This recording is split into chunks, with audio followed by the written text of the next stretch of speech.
We have our international affairs analyst Dan Perry with us, and Lieutenant Colonel in the Reserves Doron Avitala, former commander in the IDF Special Forces. So at this point, how likely are we to see this ceasefire fall apart, in your opinions? I think it kind of depends on Hezbollah. If they really continue to push the envelope, it's conceivable. Not least because I think there's a small degree of buyer's remorse on the Israeli side. The public in Israel had been conditioned to expect more, for Hezbollah to be ended as a military force in Lebanon.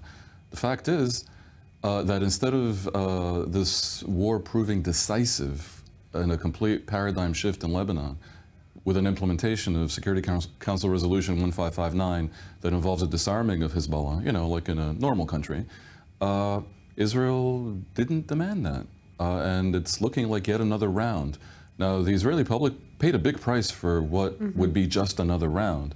More than a year of the North being rocketed, 60,000 or more internally displaced persons, all the death and destruction. So I don't rule it out. But my sense is that it remains unlikely, because at the end of the day, all the key players here don't want it to fall apart.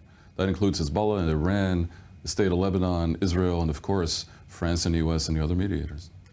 I hate to predict, but I also think that ceasefire is something you need to cultivate. It's strange to say such a thing about a ceasefire, and it very much depends on how we react. Right. I mean, the attack of Hezbollah was in Har Dov, which is a sort of a remote mountain area.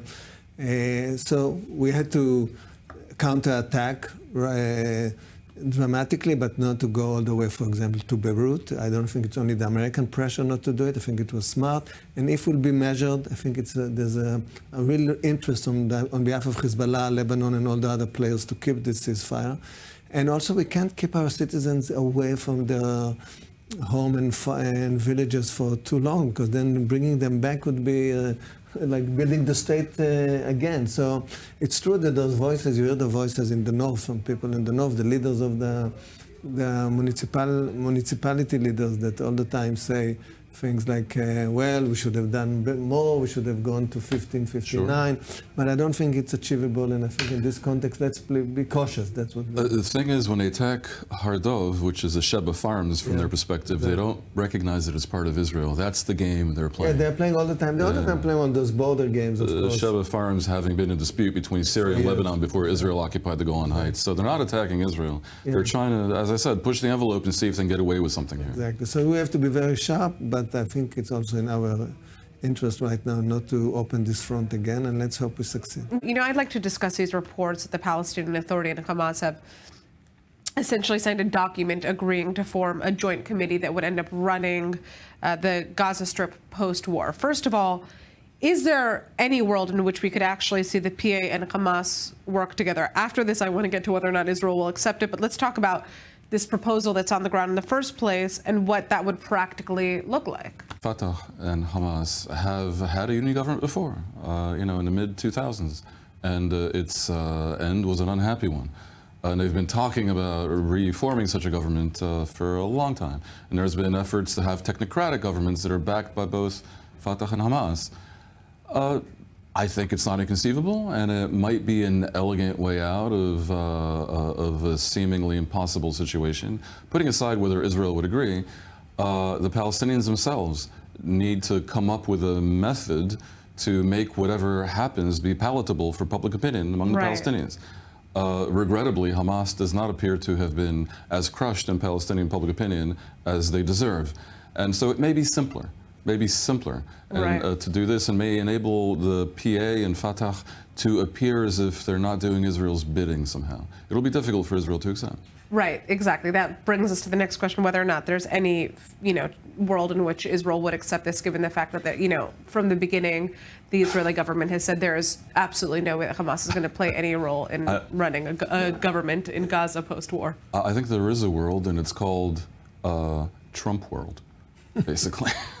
The Israeli government is completely paralyzed on Gaza. They can go nowhere because about a third to half of the coalition wants permanent return to military occupation in Gaza, and they want to settle it with Jews.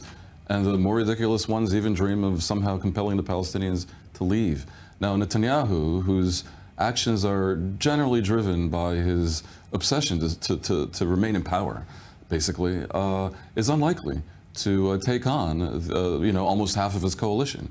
They have therefore demonized the Palestinian Authority. You ask whether Israel can accept the PA plus Fatah, they can't even accept the PA. But the only alternative is Israeli occupation. Now, what happens if there is a deal? Netanyahu these days is given to talking about how he's finally serious about a deal. Right. If Israel pulls out of Gaza, the default situation right now is that Hamas, however degraded, remains in power. So given that, which is itself a function of Israel's foolishness in conducting the war and refusing to organize a day-after plan, that would be less good than Fatah plus Hamas, I suppose, logically. Yeah. I think it takes Trump to come in and say, people, the war is over and this is what's going to happen. The role that we can expect Israel to play given the increased fighting that we're now seeing in Syria, and whether or not this is going to allow for a vacuum for Israel to come in and perhaps target even more of the weapons infrastructure that Hezbollah, as you mentioned, has been maintaining in Syria, or if we're going to see Israel kind of just stay out of this for now. I think Israel's position at this point, and Netanyahu said this today also, is that vis-a-vis the whole Hezbollah issue, it's going to be zero tolerance. They're no longer going to tolerate the Israeli word is raindrops, meaning every now and then drops of rockets landing on Israel. That includes, I think, zero tolerance of Syria operating as a super highway for Hezbollah rearming itself. But Israel kind of tried to do that already. At this point, I think we can expect Israel to basically hammer at Hezbollah anytime there's anything resembling a violation of the ceasefire, including their efforts to rearm, but probably stay out of the war in Syria, because I think the great unmentionable about the whole 13-year-old Syrian war is that there is a lot of ambivalence in the world about Bashar Assad falling, butcher though he may be. The fact is Syria hasn't attacked Israel, not really, since 1973.